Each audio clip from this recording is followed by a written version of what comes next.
Assalamualaikum warahmatullahi wabarakatuh. Kembali lagi bersama saya Angga Dwi Prasetyo di perkuliahan kita KD PPKN untuk MI. Untuk pertemuan yang keenam ini, kita akan membahas tentang negara hukum dan hukum di Indonesia. Sebelum kita memulai perkuliahan pada hari ini, marilah kita berdoa terlebih dahulu. Berdoa dimulai. Berdoa selesai. Oke, adapun yang akan kita pelajari yaitu yang pertama konsep negara hukum, yang kedua adalah penegakan hukum di Indonesia, dan yang ketiga kita akan membahas kasus-kasus yang berhubungan dengan hukum di Indonesia. Kita langsung saja masuk ke materi yang pertama yaitu konsep negara hukum. Nah, jadi sebelumnya kita harus mempelajari terlebih dahulu hakikat negara hukum. Nah, suatu negara yang menganut negara hukum, hukum menjadi dasar bagi setiap tindakan penguasa maupun rakyatnya dan berkedudukan tinggi. Nah, hukum ini berfungsi untuk membatasi kekuasaan atau wewenang penguasa negara dan atau penguasa pemerintahan agar tidak seenaknya mengatur suatu negara. Jadi tetap harus ada hukum-hukum yang berlaku untuk membatasi kekuasaan suatu atau seseorang pemimpin. Nah, ini ada beberapa konsep negara hukum. Yang pertama adalah sistem Eropa Barat kontinental. Ini pencetusnya ya, ada Immanuel Kant, ada Paul Laban, Julius Stahl, sama Fitch. Lalu ada sistem Anglo-Saxon atau konsep rule of law. Lalu ada juris Asia Tenggara Pasifik yang berdasarkan Konferensi International Commission of Juris di Bangkok pada tahun 1965. Dan yang keempat ada konsep negara hukum di Indonesia yang berdasarkan Undang-Undang Dasar 1945 yang telah diamandemen. Kita akan bahas satu persatu. Yang pertama adalah konsep Rechtsstaat. Nah, prinsip dasarnya itu bahwa konsep ini bersandar pada civil law, yaitu hukum adalah hukum tertulis atau undang-undang dan didasari oleh penekanan pada kepastian hukum. Nah, konsepnya ini sendiri mencakup 4 elemen. Yang pertama, perlindungan HAM, pembagian kekuasaan, pemerintah berdasarkan undang-undang, dan yang keempat, peradilan tata usaha negara. Adapun kelebihan dari konsep ini yaitu hampir semua aspek kehidupan masyarakat serta sengketa yang terjadi telah diatur dalam undang-undang atau hukum tertulis. Sedangkan kekurangannya tidak adanya undang-undang yang mengatur kasus-kasus yang timbul sebagai akibat dari kemajuan zaman dan peradaban. Jadi kalau kita lihat secara sekilas, konsep ini kurang fleksibel ya, karena kekurangannya itu tidak mengatur kasus-kasus yang akan timbul ke depannya akibat dari perkembangan zaman ini. Jadinya harus setiap adanya perkembangan, jadi dia itu tidak bisa melihat ke masa depan. Kalau misalnya dengan kemajuan teknologi, maka akan terjadinya perselisihan atau permasalahan baru di masa depan. Nah, itu tidak atau belum tertulis di undang-undangnya. Lalu kita masuk konsep yang kedua, yaitu konsep rule of the law, yaitu dengan prinsip dasarnya bersandar pada common law, yaitu keputusan hakim dianggap sebagai keputusan yang sesungguhnya dibanding hukum tertulis. Ada 3 elemen dari konsep ini, yaitu supremacy of law, di mana hukum sebagai kekuasaan tertinggi, lalu ada equality before law, di mana kesetaraan di hadapan hukum, dan yang ketiga due process of law, di mana asas legalitas baik pemerintah atau negara atau warga harus bertindak berdasarkan hukum. Kelebihan dari konsep ini bersifat fleksibel dan sanggup menyesuaikan dengan perkembangan zaman dibanding konsep yang sebelumnya ya. Namun kekurangannya, hakim menjadi terlalu powerful sehingga potensial untuk bertindak sewenang-wenang. Karena pada konsep rule of law ini hakim sebagai penguasa tertinggi atau yang memberi keputusan. Nah, bisa saja jika hakimnya kurang bagus itu bisa dia mengendalikan atau memanfaatkan kekuasaan yang ia punya sehingga bisa bertindak sewenang-wenang seperti itu ya. Lalu selanjutnya ada konsep negara hukum berdasarkan International Commission of Jurists. Nah, dengan konsep ini menekankan pada pemahaman aspek-aspek dinamika rule of law dalam abad modern.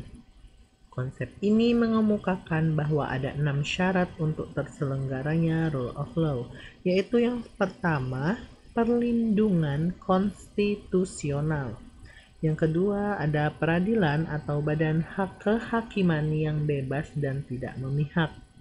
Yang ketiga, ada pemilihan umum yang bebas, kebebasan untuk menyatakan pendapat, kebebasan untuk berserikat atau berorganisasi dan beroposisi, serta pendidikan kewarganegaraan. Jadi, dengan konsep ini ada 6 syarat untuk terselenggaranya rule of law. Konsep yang terakhir yaitu konsep yang ada di negara kita sendiri, yaitu konsep negara hukum di Indonesia pasca amandemen Undang-Undang Dasar 1945.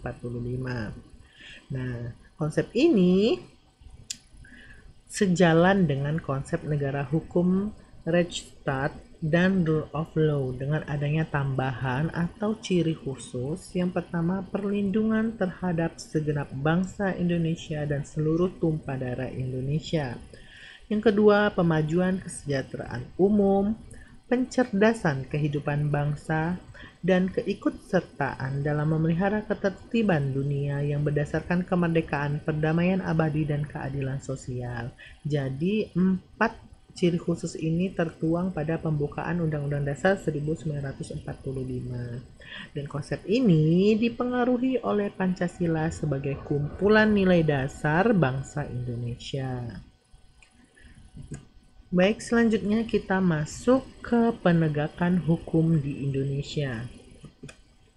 Nah, jadi di Indonesia ada 3 lembaga penegak hukum terbesar. Yang pertama adalah kepolisian, lalu ada kejaksaan, dan yang ketiga ada kehakiman, di mana tiap lembaga ini memiliki tupoksi atau tugas pokok dan fungsi yang berbeda.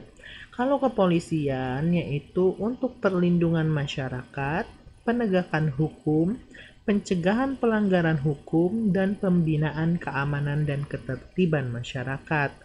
Kalau kejaksaan, biasanya tupoksinya untuk perpanjangan tangan negara dalam penuntutan di lingkungan peradilan umum,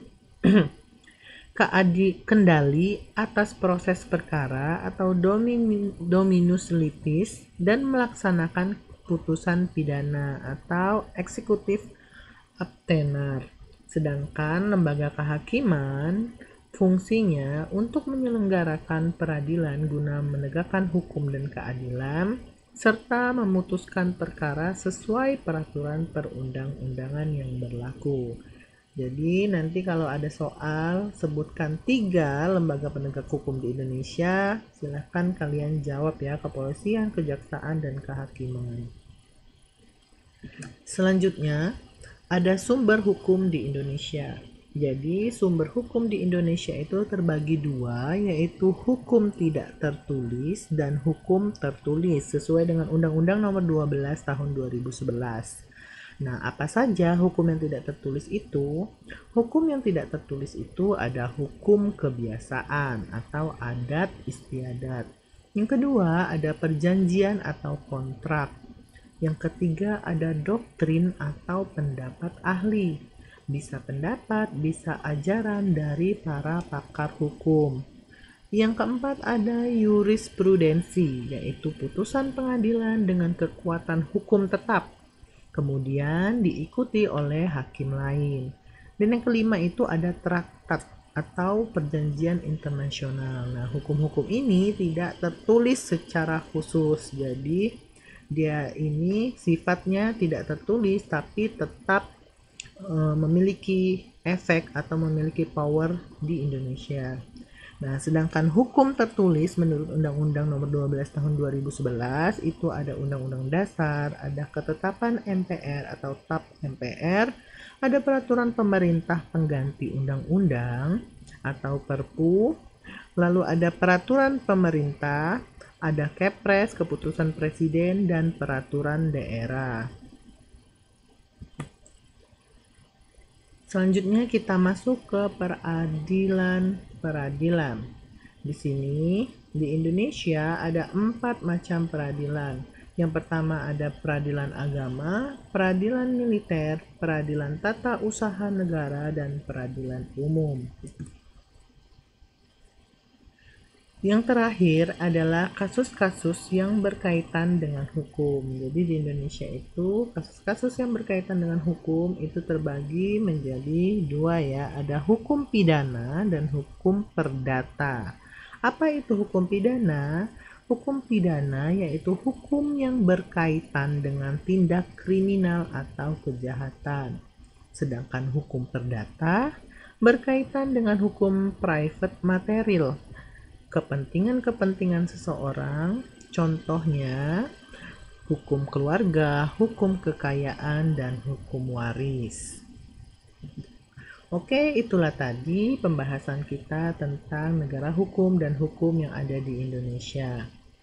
Kalau misalnya masih kurang jelas, silakan kalian chat di forum diskusi. Bagi temannya yang bisa menjawab, silakan jawab di forum diskusi untuk nilai keaktifan.